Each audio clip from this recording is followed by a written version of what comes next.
Hello students, welcome back to my channel Step 2 Part. I am Pooja, here to teach you business studies. Today our topic is delegation and here we go. ये एक process होता है जो manager use करता है flow of working के लिए कि काम कैसे होगा और काम कौन करेगा। जब वो अब काम दूसरे अपने जूनियर को या उसके जो भी सबऑर्डिनेट्स हैं उन सब में डिवाइड करता है, वो डिवीज़न ऑफ वर्क को हम बोलते हैं डेलीगेशन। अब वो वर्क को कैसे डिवाइड कर सकते हैं? वो 3 तरीके से अपने जूनियर को काम दे सकते हैं। Which are the elements of delegation? या तो उसको रिस्पॉन्सिबिलिटी दे सकता है, अथॉरिटी दे सकता है या अकाउंटेबिलिटी दे सकता है। अब ये होते क्या हैं? रिस्पॉन्सिबिलिटी क्या होता है?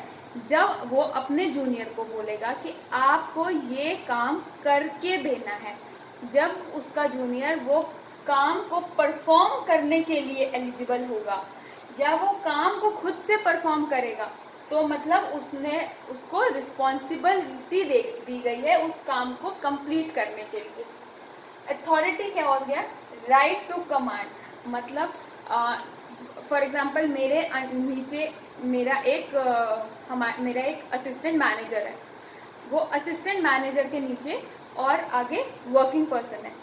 तो मैं अगर अपने असिस्टेंट मैनेजर को बोलती हूँ कि आप अपनी टीम से जाकर ये काम कराइए, तो काम कौन कर रहा है? उसकी टीम, वो खुद नहीं कर रही। तो उसकी टीम की रिस्पॉन्सिबिलिटी है और वो खुद क्या है? अथॉरिटी, क्योंकि वो सिर्फ कमांड देगा।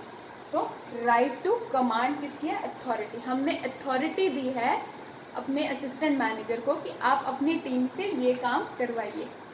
अब ये काम करने वाला रिस्पॉन्सिबिलिटी, कमांड देने वाला अथॉरिटी। अब वो काम कैसा हुआ है उसका आंसर देने वाला अकाउंटेबिलिटी। मतलब मैंने आपको बोला कि मेरे को 4 लाख की सेल्स करानी है। फॉर एग्जांपल मैं सेल्स पर्सन हूँ, मैंने आपको बोला मेरे को 4 लाख की सेल्स करानी है। मैंने अपने असिस्टेंट मैनेजर को बोला आप ए टीम को बोलिए 1 लाख की सेल करने के लिए, बी को 1 लाख की, सी को 1 लाख की, डी को 1 लाख की। चारों टीम 1-1 लाख की सेल करेगी। मैंने किसको बोला? Assistant manager. मैंने उसको अथॉरिटी दी है। अब काम कौन कर रहा है? A B C D, 4 teams. Perform of the task, responsibility. अब अगर जो मेरा सीनियर होगा उसको मुझे आंसर देना है 4 लाख की सेल्स का। वो कौन कर रहा है, कैसे कर रहा है, उसको नहीं पता, पर उसको हमें बताना है कि मेरी 4 लाख की जो आपने सेल का टारगेट दिया था, मेरा इतना कंप्लीट हुआ, इतना नहीं हुआ, कंप्लीट होने का रीज़न और कैसे मैंने उसको कंप्लीट किया, और कंप्लीट ना होने का रीज़न मैं उसमें फेल क्यों हो गई। तो मेरे पास क्या है? अकाउंटेबिलिटी है। मतलब मैं आंसरेबल हूँ। जो अगर कुछ नहीं हुआ काम तो आंसर कौन देगा? मैं दूंगी, क्योंकि काम मेरे सीनियर ने मुझे दिया। फिर उसके बाद आता है डेलीगेशन। अथॉरिटी में हम काम को डेलीगेट करते ही हैं क्योंकि हमें कमांड देना होता है। रिस्पॉन्सिबिलिटी में हम जितना पूरा काम है सारा काम डेलीगेट नहीं कर सकते। अपना कुछ काम मैं अपने जूनियर से करवा के दे सकती हूँ, उनकी हेल्प ले सकती हूँ, लेकिन इंटायरली पूरा काम हम लोग रिस्पॉन्सिबिलिटी में डेलीगेट नहीं कर सकते। अकाउंटेबिलिटी में हम अकाउंटेबिलिटी नहीं कर सकते। रीज़न मुझे देना है सीनियर को तो मुझे ही देना पड़ेगा। मेरा असिस्टेंट मैनेजर या द वर्क पर्सन कोई आंसर नहीं देगा। सीनियर मुझसे ही आंसर मांगेगा तो आंसर मुझे ही देना है। तो this can not be the flow. अब फ्लो कैसा होगा इनका? रिस्पॉन्सिबिलिटी का फ्लो होता है अपवर्ड डायरेक्शन। मतलब मेरा सबऑर्डिनेट जो है, जो मेरा जूनियर है, वो अपने सीनियर को काम परफॉर्म करके देगा, वो काम करके देगा। अथॉरिटी में डाउनवर्ड्स, जिसको हम अथॉरिटी देंगे वो कमांड को अपने जूनियर्स को देगा, तो downwards.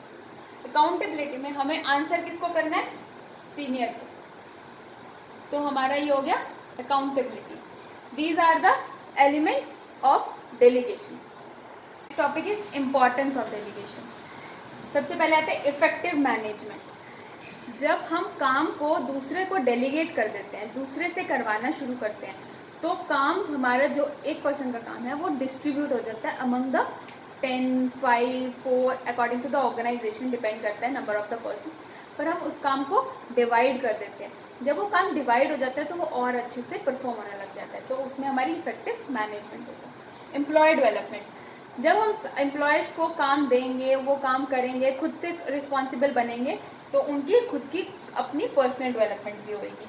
Motivation of the employees को मोटिवेशन होगी अंदर से, वो अंदर से मोटिवेट होंगे काम करने के लिए। हाँ, ये काम मुझे दिया गया है, ये मेरी रिस्पॉन्सिबिलिटी है, या मुझे इसका आंसर करना है, मेरा अकाउंटेबिलिटी है, तो उसके लिए वो मोटिवेट होंगे। तो this can help the employees also to motivate themselves कि हम आपको काम दे रहे हैं, वो कुछ सिखा रहे हैं, तो इससे उनको इंथुसियाज्म मिलता है कि वो आगे ग्रो कर सकते हैं। तो उनकी ग्रोथ में भी वो हेल्प करता है कि एम्प्लॉयज़ की ग्रोथ में भी हेल्प करता है कि वो काम को अच्छे से सीख पाते हैं और वो अच्छे से कर पाते हैं, और ऑर्गेनाइजेशन की ग्रोथ को भी हेल्प मिलता है कि जो एक पर्सन काम 1 घंटे में करता है, अब वो 5 बंदे अगर काम करेंगे तो 10 मिनट में काम खत्म हो जाएगा। तो दिस इज बेटर कोऑर्डिनेशन, आपस में कोऑर्डिनेशन बढ़ जाएगा कि आज एक सीनियर का काम एक जूनियर ने किया, फिर उसके जूनियर ने उसका काम किया, उसके जूनियर ने उसका काम किया, तो सब लिंक से वापस ऊपर आएगा, तो आपस में जो कोऑर्डिनेशन है एम्प्लॉयज़ का वो भी बढ़ जाएगा। तो these are the importance of delegation. Thank you for watching. If you like, please press the like button, share to the other students, and subscribe to my channel Step to Pi. Thank you.